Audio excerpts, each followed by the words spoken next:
Quand ça veut pas, ça veut pas.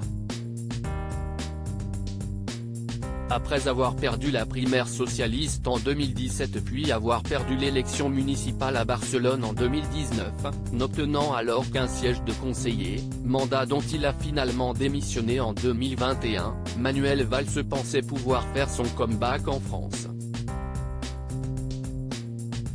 Mais l'ancien Premier ministre, devenu ultra-clivant depuis qu'il a quitté la gauche pour rejoindre le camp de la majorité présidentielle, n'a pas fait mieux. Il a été balayé des élections législatives. En effet, Manuel Valls avait obtenu d'être investi comme candidat de la majorité dans la 5e circonscription des Français de l'étranger, Espagne, Monaco, Portugal et Andorre, pour les élections législatives de 2022. Pour rappel, il a longtemps été député de la première circonscription de l'Essonne. Contrairement au reste des Français qui voteront les dimanches 12 et 19 juin, le vote à l'étranger avait lieu plus tôt.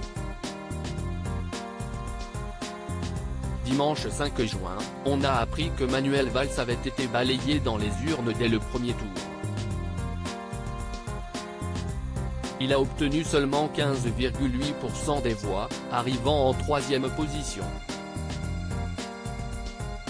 Les électeurs lui ont fait payer son parachutage et ont de nouveau accordé leur vote au député sortant, issu de base de la majorité et qui avait choisi de se maintenir en dissident, Stéphane Vojetta, lequel a récolté 25,4% des voix.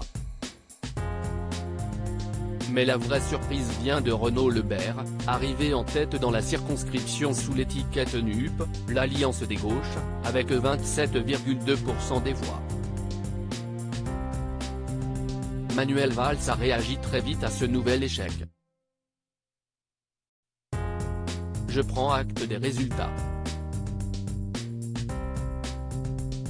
Si la dissidence et la division ont semé la confusion, je ne peux pas ignorer mon score et le fait que ma candidature n'a pas convaincu. Il m'appartient lucidement d'en tirer les conséquences. La vie est suffisamment belle pour tourner tranquillement les pages, a-t-il déclaré. Dans la foulée, l'homme politique âgé de 59 ans et remarié à la riche femme d'affaires espagnole Susana Gallardo a pris une décision radicale, quitter Twitter.